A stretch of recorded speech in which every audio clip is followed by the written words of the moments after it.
एक बार रामभद्र अकेले, ऐसे तो चारों भैया राम लक्ष्मण भरत शत्रुघ्न नामाकरण भी साथ में हुआ, भोजन भी एक साथ भी करते। हाँ, पालने सबके अलग अलग है, और अभी सभी पालनों में श्री लक्ष्मण जी का अलग पालना नहीं है, बल्कि लक्ष्मण जी भगवान के जिस पालने में अम्बा कौशल्या लिटाती है, उसी पालने में लक्ष्मण जी को भी लिटाया जाता है। एक बार लक्ष्मण जी बहुत रुदन प्रारंभ की, चुप हो ही नहीं, ऐसा हुआ। महाराज भी घबरा गए, राजमहल से खबर गया, छोटे लाल जी इतने रो रहे हैं, इतने रो रहे हैं कि चुप होने का नाम ही नहीं ले रहे। अच्छा, कोई समस्या जब राजमहल में आती थी ना, तो गुरुदेव श्री वशिष्ठ जी स्मरण किए जाते थे, बुलवाए जाते थे।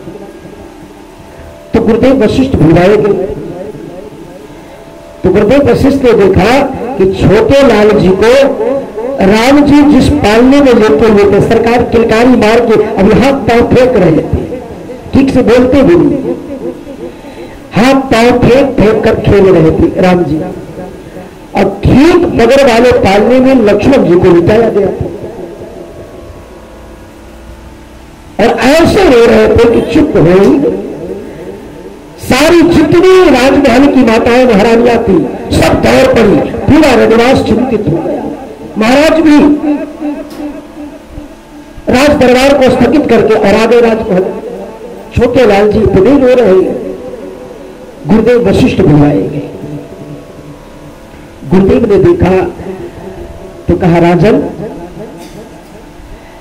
छोटे लाल जी को उठा करके जहां बड़े लाल जी है ना, रामभद्र जी, उनके पालने में लिटा दे।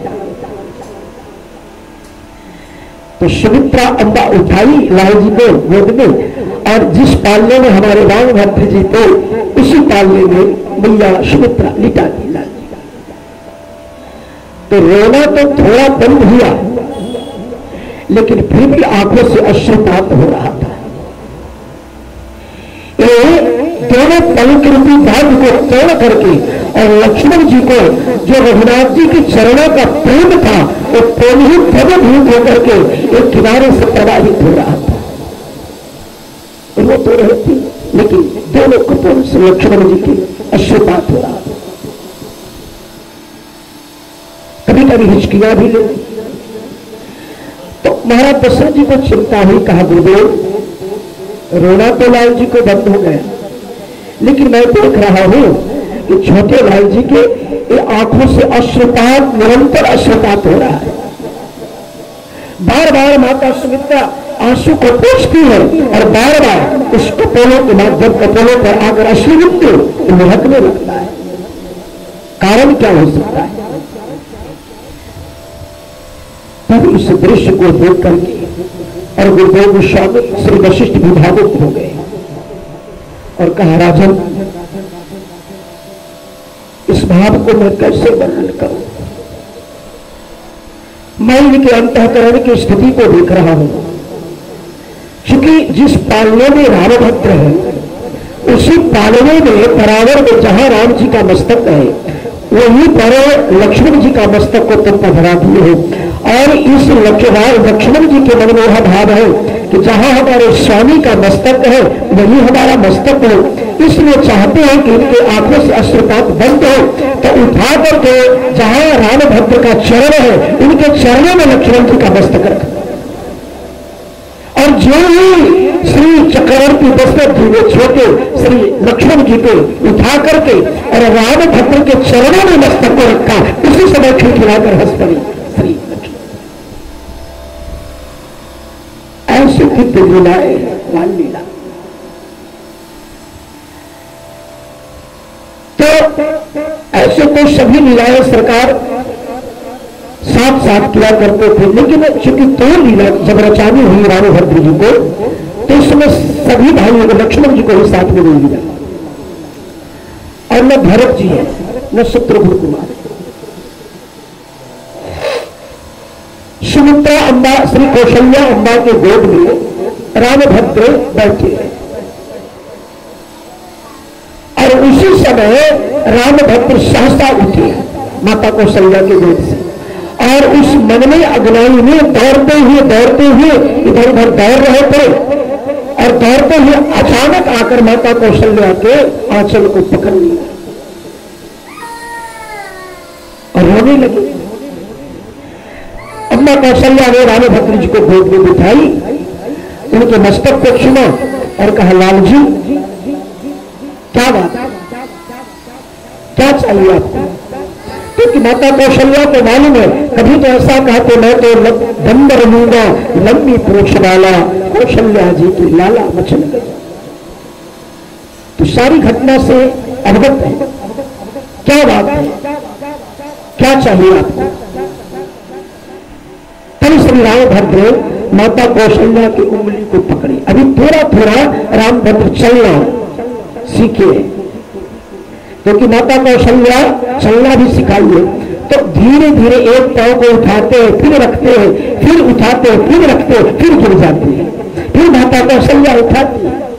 तो सरकार कौशल्या अम्बा की उंगली को पकड़ के धीरे धीरे धीरे और ले गए बीच मंगने अंगनाई, और उस मंगने अंगनाई में जाने के बाद कहा कि मां, हाँ लाल जी, मां बाहर क्यों नहीं आ रही?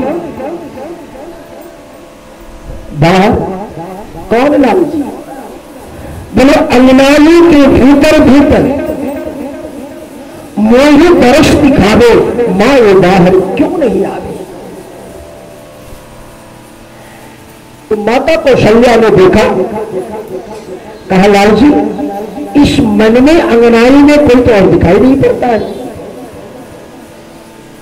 नहीं अम्मा, मैं देख रहा हूं, और इतना ही नहीं, मैं जब इस मन में अंगनाई में दौड़ता हूं तो मेरे साथ वो भी दौड़ता है, जब मैं चलता हूं तो वो भी चलता है, जब मैं नाचता हूं तो वो भी नाचता है, और जब मैं उसको बुलाता हूं ये अपने पास तो वो भी मेरे को बुलाता है। लेकिन मां ये बाहर क्यों नहीं आ रही?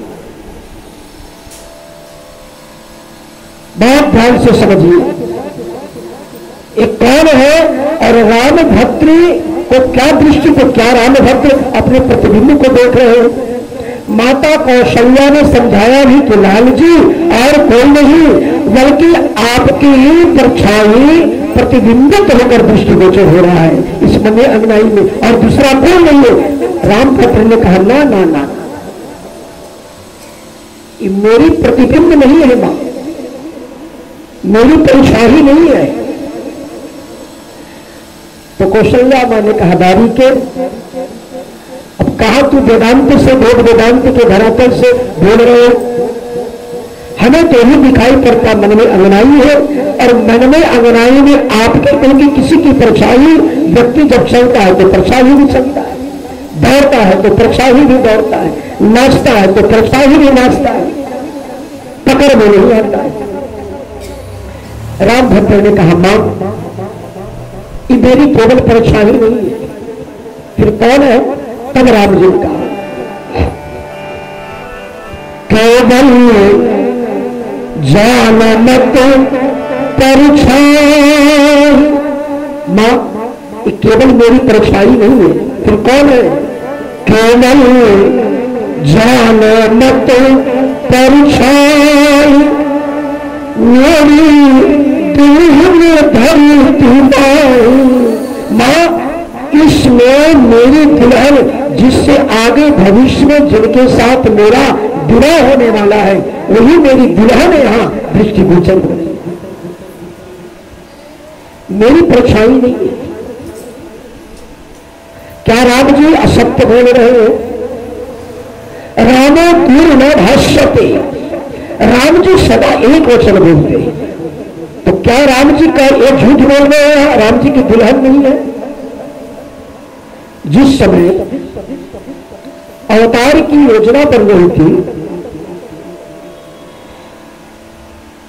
तो जगजननी श्री भगवान के ठाकुर जी की भार्या माता सीता ने कहा, प्रभु आप अवतार लें जीवों के कल्याण के लिए। भगवान ने कहा कि देवी ये जीव बड़ी स्वार्थी है। जिस जीवों को कल्याण के लिए तो इतना करुणा कर रही हो, इसको रास्ते पर नहीं ला सकते। ठीक है प्रभु, भगवान ने कहा हमारा आपका यहां तो एक क्षण का भी धाम में वियोग नहीं है, लेकिन जब इस भूतल पर नरनाथवाणी मंच पर नरवत लीला करने के लिए जब हमारा मनुष्य अवतार होगा, तो उस समय हमारा और आपका इस रामावतार में कुछ वियोग भी होगा। कितने वर्षों का प्रभु? भगवान ने कहा मेरा अवतार तो अयोध्या में होगा, लेकिन आपका अवतार अयोध्या में नहीं होगा। परम निष्काम भक्त श्री विदेहराज जनक जी के भावना को रखने के लिए आपका अवतार इस प्रेम प्रकट प्राकट्य भूमि श्री जनकपुर के भूमि पर, प्रेम भूमि पर आपका हलाष्टी यज्ञ के माध्यम से आपका अवतार होगा। इस समय आप और मैं जब मिलन होगा प्रथम रामावतार में, तो मैं 15 वर्ष का रहूंगा और उस समय आप 6 वर्ष के रहेंगे। तो 6 और 15 के मध्य में जो 9 वर्ष है, इन 9 वर्षों का आपका वियोग सहन करना पड़ेगा। 9 वर्षों तक न मैं आपके समीप रहूंगा न आप मेरे समीप रहेंगे। तो क्या ये 9 वर्षों का वियोग आप सहन कर पाओगी? एक क्षण भी धाम में मेरा वियोग आप सहन नहीं करती हो। श्री किशोरी जी ने कहा कि हे प्राणेश्वर, अगर मुझे 9 वर्षों के वियोग के उपरांत भी अगर ये जीवों का कल्याण होता है, तो जीवों को कल्याण के लिए मैं 9 वर्षों का भी वियोग सहन करने को तैयार हूं। लेकिन मैं आपको वचन दे रही हूं। सरकार ने बोले ठाकुर जी कि आप तो सहन कर लोगी, लेकिन मैं आपका वियोग सहन नहीं करूंगा। तो प्रिया जी ने कहा कि मैं वचन देती हूं कि जब आप अयोध्या में आपका प्राकट्य होगा, तो प्रगति साक्षात माधुरी लीला में मर्यादा को बनाए रखने के लिए मैं तो वहां सबको दर्शन नहीं दूंगा, लेकिन जिस मन में अंगनाई में आप बाल लीला करोगे, उसी मन में अंगनाई में नीचे नीचे, पृथ्वी के नीचे नीचे सतत आपके साथ साथ लीला में सहयोगी बन करके और निरंतर छाया की तरह आपके साथ में बनूंगा। वही श्री किशोरी जी मन में अंगनाई में सरकार के लीला में नीचे दर्शन दे रही है।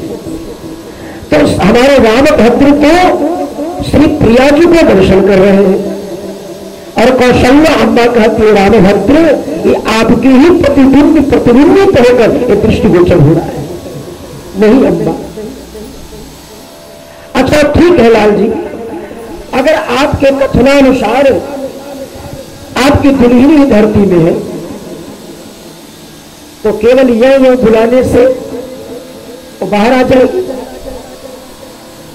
कोई वस्तु पृथ्वी में बना हो, जमीन में बना हो, तो उसको बाहर कोई निकालना चाहते हो तो उसको खुदाई करना पड़ता है, ऐसे तो निकलेगा नहीं।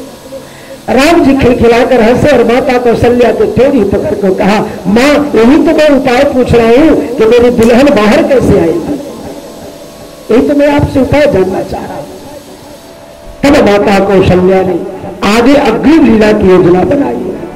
हे रामभद्र सुनिए,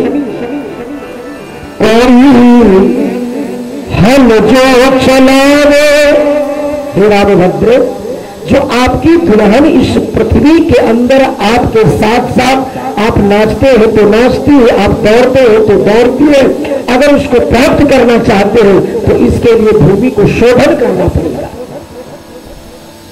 हल के माध्यम से खुदाई कीजिए और जब पृथ्वी विभिन्न होगी उस हल के माध्यम से तो आपके दुल्हन बाहर आ जाएगी।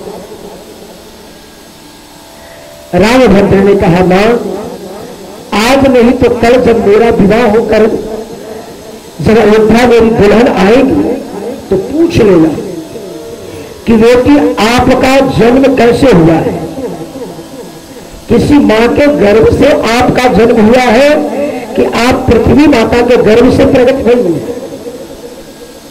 तो आपको दुल्हन में भी प्रमाण दे देगी। और परम सत्य है कि सीता जी किसी मां के गर्भ से प्रकट नहीं हुई है, बल्कि वो तो भूमिजा है, भूदेवी से प्रकट हुई। तो यह विवाह लीला की तैयारी पहले ही रामभद्र माता कौशल्या को, ताकि बाद में जब माता कौशल्या को जानकारी मिली कि हमारी बहू रानी तो पृथ्वी से प्रकट हुई है, तो उनको संदेह न हो, इसलिए पहले ही इसकी तैयारी रामभद्र ने करा ली। और दूसरी बात, जब भगवान शिव अवध एक आदमी आए, तो उस समय भगवान शिव ज्योतिषी बनकर पधारे हो। तो भगवान भोलेनाथ ने कहा कि मां, अगर ऐसी कृपा हो जाए कि एक क्षण के लिए लाल जी को मेरे गोद में बिठा दे,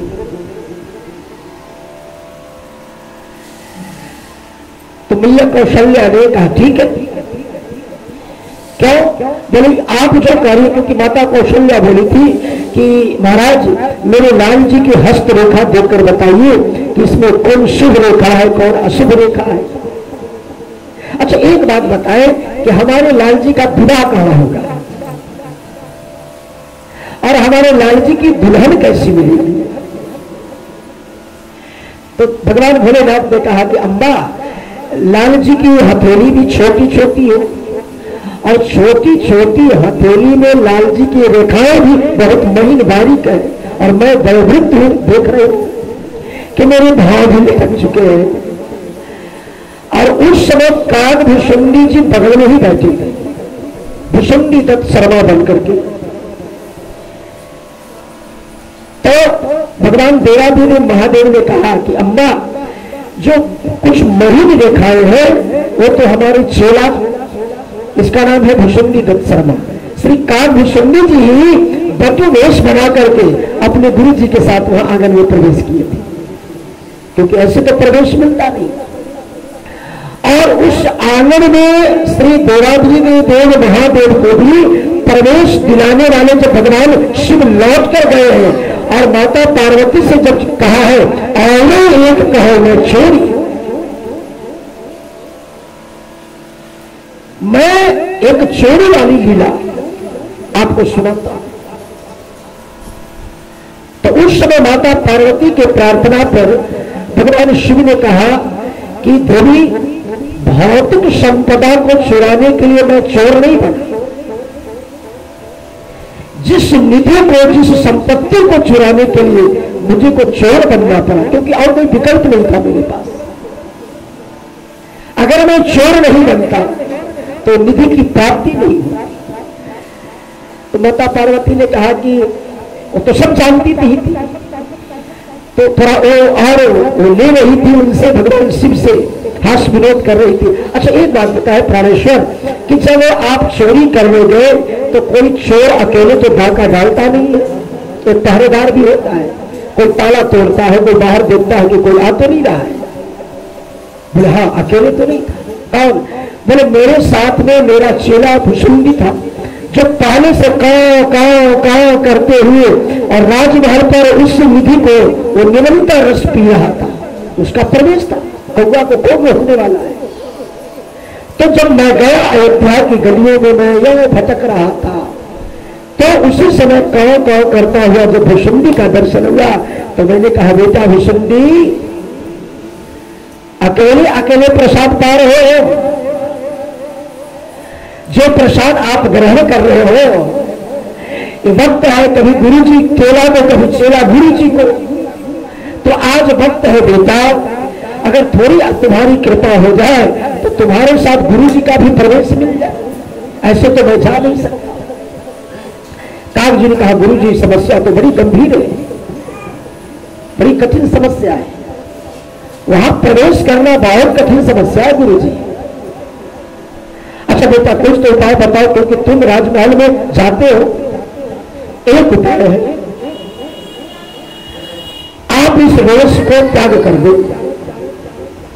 जो सरयुग जी के रज को पूरा शरीर में लगाए हो, विभूति, जटाजू, त्रिशूल, डबरू, ये सबको त्यागो बागंबर। और आप एक ज्योतिषी पंडित का रूप बना ले, क्योंकि मैं मुक्त राजमहल में बोलता हूँ और माता कौशल्या लाल जी को गोद में लेकर के मनोरथ, अनेकों मनोरथ उनके मन में बढ़ते रहते। मेरे लाल जी का ब्याह कहाँ होगा, मेरे लाल जी के कौन कौन से शुभ अशुभ रेखा है।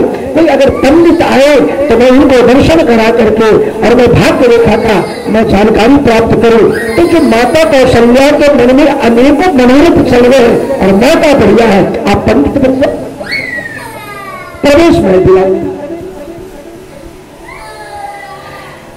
तो भगवान भोलेनाथ ने कहा कि बेटा तुम कैसे प्रवेश दिलाओगे?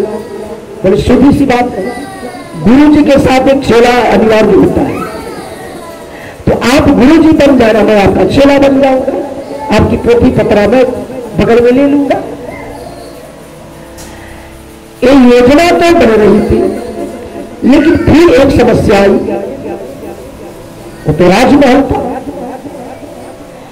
तो काग जी ने कहा कि एक उपाय है गुरुदेव, किसी नित्य कौशल्या माता की निज दासी शरीफ जी के स्नान करने के लिए इस मार्ग से जाती है। प्रधानमंत्री से मिलना हो तो उनका असिस्टेंट को आप कब्जा में कर लो, मुख्यमंत्री से कोई काम बनाना हो तो उसके जो निजी सेक्रेटरी है उससे आप मिल लो। तो श्री काकभूषणी जी ने कहा गुरु जी, माता कौशल्या के निज दासी नित्य शरीफ जी स्नान करने जाती है और दासी आपसे प्रभावित हो गई तो प्रवेश मिल जाएगा। उसी समय अम्बा श्री पार्वती जी ने कौशल्या माता के दासी का वेश बना करके, क्योंकि अकेले अकेले गए थे, और जब लौट कर आए तो माता पार्वती ने कहा प्राणेश्वर, जब आप सरयू जी के तट पर भटक रहे थे मार्ग कैसे मिले याद करो। उस समय दासी जो मार्ग दिया, जिस दासी के प्रेम में, जिस दासी के इशारे पर आपको राजमहल में प्रवेश मिला, वो दासी कौन था? भगवान भोलेनाथ ने कहा वो तो महारानी कौशल्या जी की दासी थी। बोले वही दासी का वेश बना करके और मैं जाकर मां अम्मा कौशल्या से आपके आगमन की पूरी सूचना दी। महारानी, इस अयोध्या में बड़े ऊंच कोटि के विद्वान पंडित आए, वो सरयू जी के तट पर बैठे, अगर किसी प्रकार से राजमहल में आ गए तो आपका मनोरथ पूर्ण हो जाए। तो उसी समय जब भगवान शिव का पदार्पण हुआ है तो भगवान शिव ने कहा है, मां विवाह की बात कर रही है, होत ही किशोर मुनि कौशिक ले जावे। जब आपके लालजी 15 वर्ष के हो जाएंगे तो इस अयोध्या में महामुनि विश्वामित्र का आगमन होगा, और जिस दिन महामुनि विश्वामित्र का आगमन होगा अयोध्या में, आप समझ लेना कि आपका मनोरथ पूर्ण होने वाला है, आपके लालजी का अब विवाह निश्चित होने वाला है। तो दो लीलाओं को रामभद्र ने वाल्य लीला में ही योजना बना ली थी। विवाह लीला और वल लीला में अम्बा केकई के साथ रामभद्र ने लीला बनाई, उसकी चर्चा हम प्रभु कृपा से आगे करेंगे। अब जो योजना बनाई है भगवान ने बाल लीला के क्रम में, अब कैसे साकार हो रहा है, अब उसकी चर्चा हम सुनेंगे। अब बाल लीला तो इतने रसमय सब समधुर लीलाएं हैं, एक दिन का विषय नहीं है। इसलिए गोस्वामी जी ने लिखा, बाल चरित्र हरि बहु विधि किया, एक विधि से नहीं किया है भगवान, कई विधियों से किया है। कल जहां हम लोगों ने नवाब के क्रम को विश्राम दिया, 239 दोहा वाल्यकाल। आज की कथा लगभग आज भी 119 दोहे की व्याख्या है। किन्न सात सब सहज सुची, शरित पुनीत लहाय। प्रात क्रिया कर तात पही आए चारों भाई। आज की कथा लाल काल 358 दोहा पर विश्राम लेगी। भगवान विवाह करके लौटे हैं और राजमहल में माता कौशल्या चारों वर और वधुओं को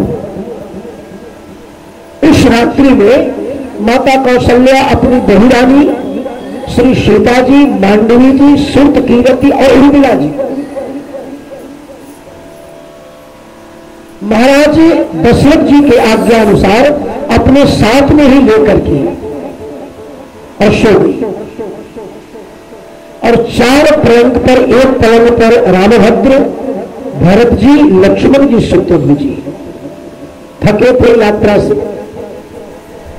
प्रातः काल हुआ, भगवान नित्य शरीर स्नान करने जाते हैं।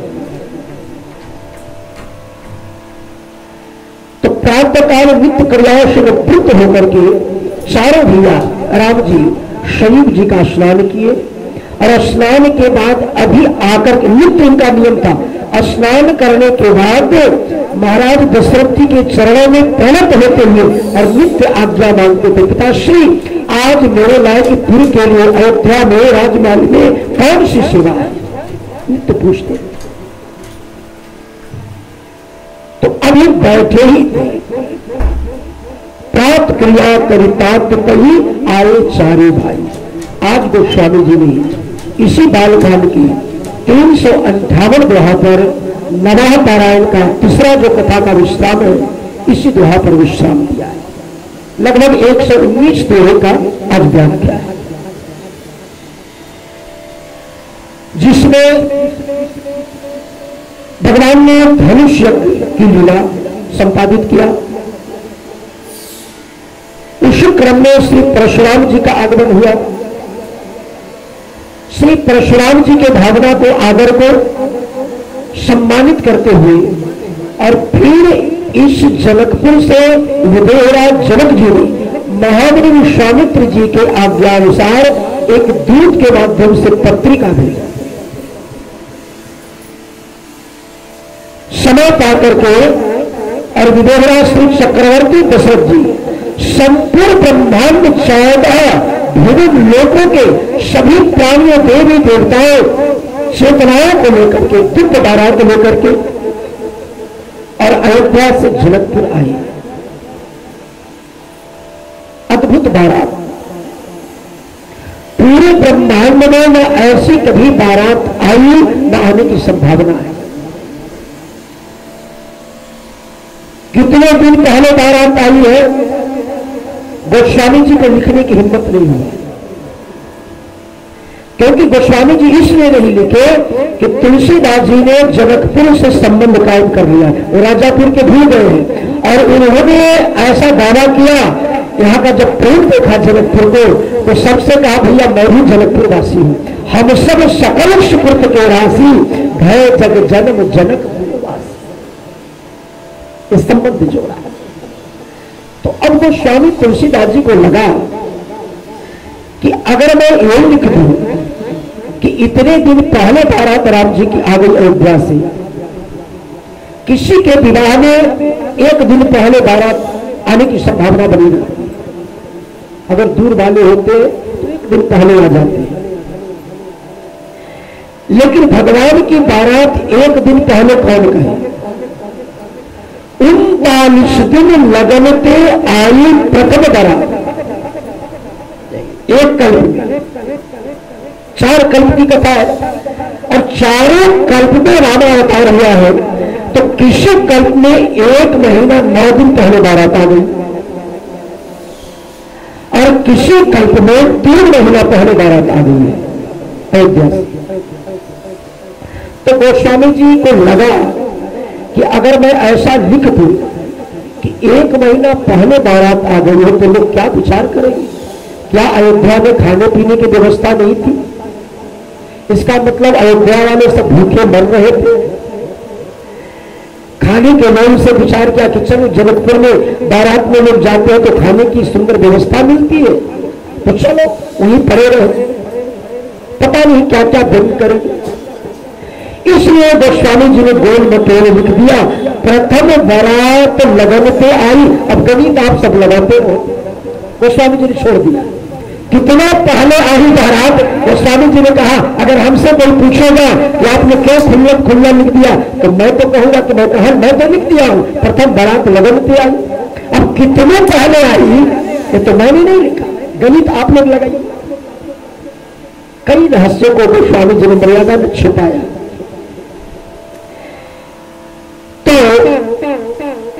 प्रातः काल भगवान नित्य क्रियाओं से निवृत्त होकर के और अभी बैठे ही थे सुंदर सदन में। उसी समय श्री विदेहराज जनक जी ने गौतम नंदन, ये शतानंद जी कौन है? ये अहल्या जी के पुत्र हैं। और श्री विदेहराज जनक दो है। जनक एक उपाधि है, जनक नाम नहीं है।